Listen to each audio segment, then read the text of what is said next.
Was shot and killed in McKeesport. Officers found the victim in a vehicle on Palm Green Avenue around 10:30. He was shot several times and died at the scene.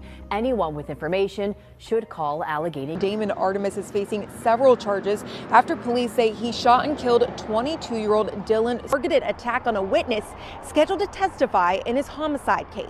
For a September homicide is now accused of helping to carry out a deadly shooting in Duquesne, all from jail.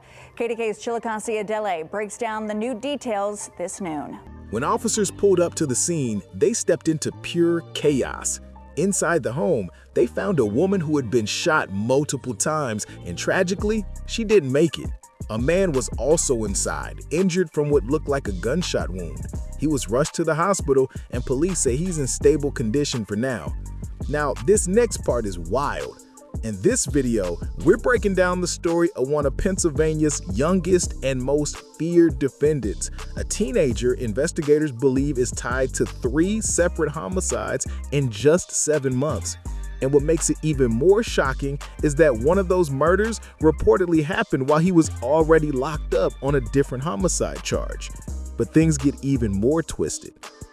In the earlier murder case, prosecutors say he tried to target the key witness. Instead, the people involved ended up killing the witness's child's mother. He was also shot during the incident, but somehow he went public on the news saying he was set to testify and that he believed his child's mother wasn't the intended target, yet he still refused to reveal his name, which had everyone confused. And just in the last 24 hours, everything blew open again after new DNA evidence linked this teen to a 3rd murder, one that happened months before he was even arrested. This case just keeps spiraling.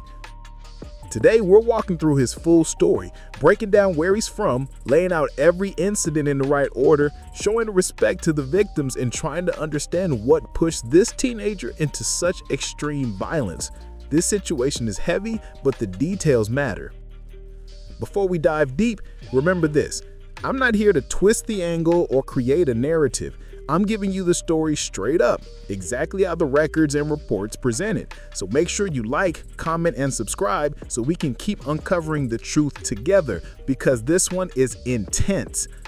Now let's get into it. Today, we're heading to McKeesport, PA, a small city in Allegheny County, sitting about 12 miles southeast of Pittsburgh. This place has history, challenges, and stories that don't always make the headlines, but this case definitely shook the whole area. Back in the day, McKeesport was a powerhouse. It used to be one of the biggest steel-producing cities in all of Pennsylvania, and during the 1940s and 1950s, the place was booming with more than 55,000 people. But once the steel industry crashed, everything changed. Jobs disappeared, families moved out, and the city slowly shrunk. Now the population sits around 17,000, and McKeesport has been battling economic decline ever since. Even though it's a small city, McKeesport has a reputation for getting one of the more violent spots in Western PA based on population size. Homicide numbers and shooting rates run higher than the state average. Police say the issues often come from crews beefing, drug activity, and nonstop retaliation cycles that keep the streets tense. But even with that pressure, McKeesport stays tight-knit. Families have roots going back generations, and everybody knows everybody. Some of the most talked about areas include downtown McKeesport, 10th Ward, Highland Grove public housing that's always mentioned in news reports, and Grandview, just to name a few. The poverty rate stays above 25%, which shows the struggle is real, but the city still has both good sides and bad sides out in the open. Today, we're focusing on one of the darker moments. This one kicked off with a teenager being investigated in a serious case. On May 2nd, 2024, a Thursday, Brandon Dean, a rideshare driver, was out working his shift. Around 10:25 p.m., he picked up 3 unidentified passengers from an abandoned home on Palm Green Street. Minutes later, neighbors heard gunshots ripping through the quiet night. Brandon was found inside his vehicle with injuries to his head, neck, and forearm, and the scene shook the whole neighborhood.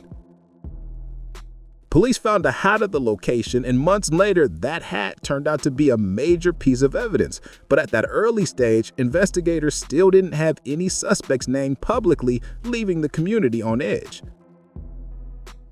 Fast forward to 4 months, September 2024, another tragedy hit. A body was discovered in the middle of the street near Leslie Boulevard in McKeesport. The victim was identified as a 22-year-old aspiring rapper named Dylan Sola, and the news stunned the city again. Now, this is the part where you really gotta lock in because everything starts moving fast. The person who was driving during the incident ended up turning into an informant, and multiple witnesses said they heard gunshots and then spotted a red Infiniti sedan speeding away from the scene. That detail ended up connecting evidence to Desmond Artis, who was 17 at the time, and he was charged in the homicide. He was taken into custody and held at the Allegheny County Jail, marking the first major case pinned on him.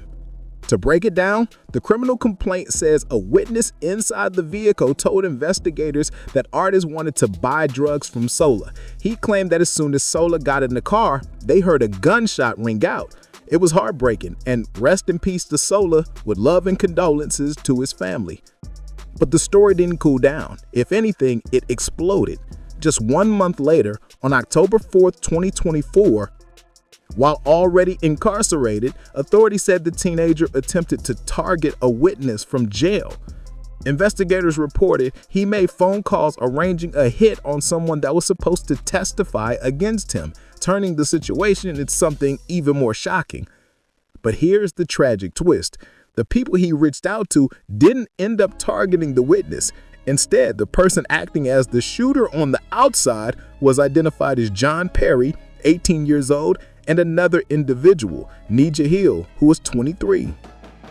Nija ended up losing her life during the incident, and she was the mother of the child connected to the case, which made the loss even more devastating.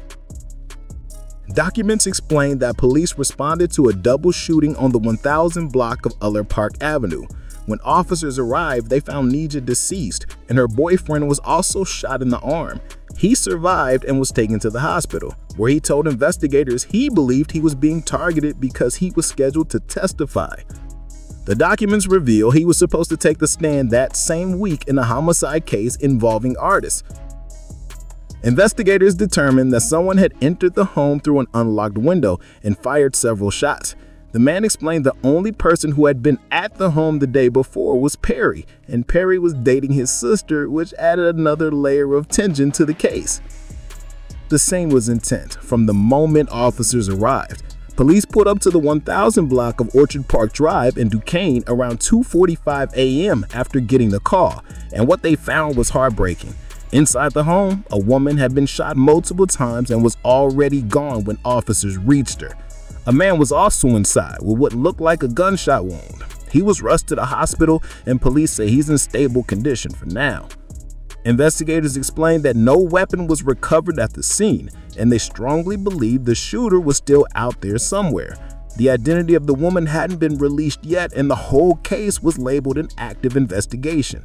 Local news promised updates, both on air and online, showing how serious the situation had become. While detectives worked the scene, investigators also dug into the Allegheny County jail phone system and discovered several recorded calls made by the teenager, starting in September.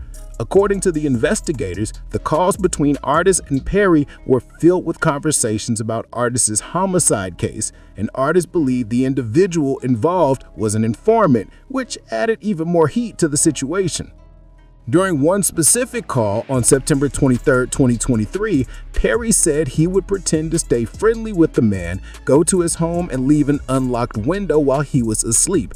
In another call, Artis said he didn't care who puts the ticket in, as long as the explosive was gone.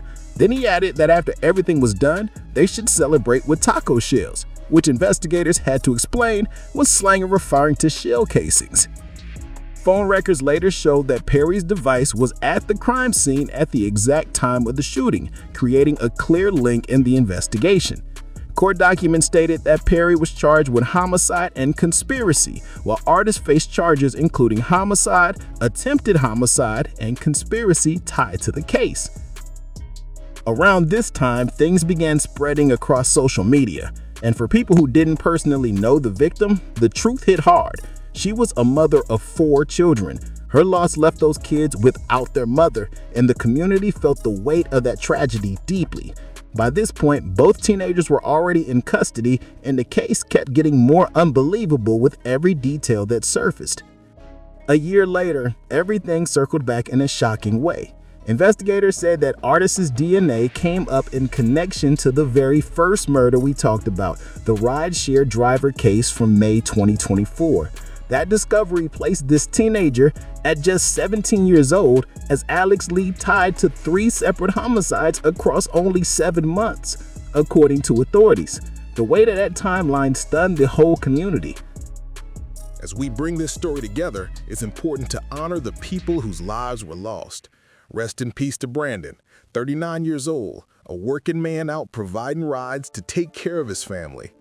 Rest in peace to Dylan Sula, 22, a young adult whose future was cut off before it could grow. And rest in peace to Nia Hill, 23, a mother of 4 who was living her life and caring for her kids, only to be caught in a situation she never should have been part of. This whole case shows how fast everything can fall apart when a young life goes off track. One teenager's choices ended up connected to 3 deaths, countless broken families, and a trail of pain that will follow everyone involved for years. It's heartbreaking to see someone so young spiral this far before even stepping fully into adulthood. And the damage left behind is something the city won't forget anytime soon. Fam, let me know how you feel about this one in the comments, because this case is heavy and unbelievable from start to finish. Make sure you like, subscribe, share, and drop a comment, because your support helps keep these deep breakdowns coming. I appreciate you for rocking with me, and I'll catch you in the next one.